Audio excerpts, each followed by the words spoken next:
Hello అండి, నా పేరు doctor K Nainishree, infertility consultant, Hegde fertility centre, Miyapur branch. ఈరోజు మనం కపుల్స్లో ఐవీఎఫ్ ప్రొసీజర్ ఎలా చేస్తాము అండ్ దానికి అవసరమయ్యే ఓవేరియన్ స్టిమ్యులేషన్ ఎలా స్టార్ట్ చేస్తాం, ఎప్పుడు స్టార్ట్ చేస్తాం, ఎన్ని డేస్ ఉంటుంది అని చాలామంది కపుల్స్ మనల్ని రొటీన్గా అడుగుతూ ఉంటారు. సో ఈ ఐవీఎఫ్ ట్రీట్మెంట్లో ఓవేరియన్ స్టిమ్యులేషన్ అనేది చాలా crucial and very important step అనమాట. సో ఈ ఓవేరియన్ స్టిమ్యులేషన్ బేసిస్ చేసుకొని మనకి ఐవీఎఫ్ సక్సెస్ అనేది డిపెండ్ అయి ఉంటుంది.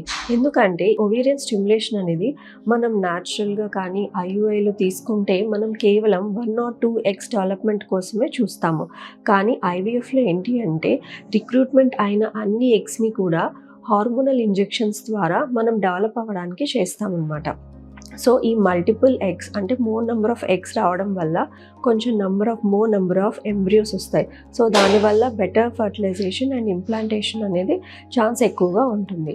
సో ఈ ఓవేరియన్ స్టిమ్యులేషన్ స్టెప్స్ ఏంటి అంటే ముందుగా ఫస్ట్ ఒక బేస్ లైన్ స్కాన్ మనం డే 2 or day 3 రోజు చేస్తాం. సో ఆ రోజు ఫస్ట్ హార్మోనల్ ప్రొఫైల్ చెక్ చేసుకొని దాంతోపాటు ఎగ్ కౌంట్ ఎంత ఉంది అని అల్ట్రాసౌండ్ స్కాన్లో చెక్ చేస్తాం. అండ్ ఎవ్రీథింగ్ బాగుంది అన్నప్పుడు మన హార్మోనల్ ఇంజెక్షన్స్ ద్వారా ఒక 8 to 14 days ఇంజెక్షన్స్ ద్వారా ఎగ్స్ని డెవలప్ అయ్యేలాగా చేస్తాం. ఫ్రీక్వెంట్గా అల్ట్రాసౌండ్ స్కాన్స్ చేసుకుంటూ బ్లడ్ టెస్ట్ చేసుకుంటూ ఫాలికల్ డెవలప్మెంట్ ఎలా ఉంది అనేది అసెస్ చేసుకుంటూ ఉంటాం. దాన్ని బేస్ చేసుకొని అండ్ డోస్ అడ్జస్ట్మెంట్స్ అనేది చేస్తూ ఉంటాం. వన్స్ ఈ ఫాలికల్స్ అనేటివి డెవలప్ అయిన తర్వాత like on an average like around 18 to 20 mm size వచ్చిన తర్వాత ట్రిగ్గర్ ఇంజెక్షన్ ఇస్తామన్నమాట.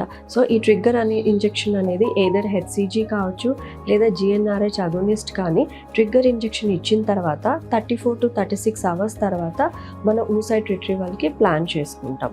అండ్ ఈ ఓవేరియన్ స్టిమ్యులేషన్ వల్ల ఏమన్నా సైడ్ ఎఫెక్ట్స్ ఏమన్నా ఉంటాయా, పేషెంట్కి ఫ్యూచర్లో ఏమన్నా ఇబ్బందులు ఉంటాయా అని చెప్పి చాలామంది డౌట్ పడుతూ ఉంటారు. సో మినిమం సైడ్ ఎఫెక్ట్స్ అయితే ఉంటాయండి.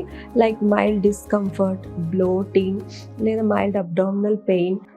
అండ్ అలాగే పీసీఓఎస్ పేషెంట్స్లో వచ్చేసి మనకు ఓవేరియన్ హైపర్ స్టిమ్యులేషన్ సిండ్రోమ్ అనే సైడ్ ఎఫెక్ట్ ఉంటుంది. అంటే ఎక్కువ నెంబర్ ఆఫ్ ఫాలికల్స్ డెవలప్ అవడం వల్ల పేషెంట్కి ఓవరీస్ అనేటివి హైపర్గా స్టిమ్యులేట్ అవుతాయి. అండ్ అవి సర్టెన్ మెడికేషన్స్ ద్వారా మనం ట్రీట్ చేసుకోవచ్చు. అండ్ ఈ ఓవేరియన్ స్టిమ్యులేషన్ వల్ల ఎలాంటి లాంగ్ టర్మ్ ఎఫెక్ట్స్ అనేటివి ఏమి ఉండవు. సో మన ఒక కపుల్ యొక్క ఐవీఎఫ్ జర్నీలో సో ఓవేరియన్ స్టిమ్యులేషన్ అనేది చాలా ఇంపార్టెంట్ స్టెప్. Thank you.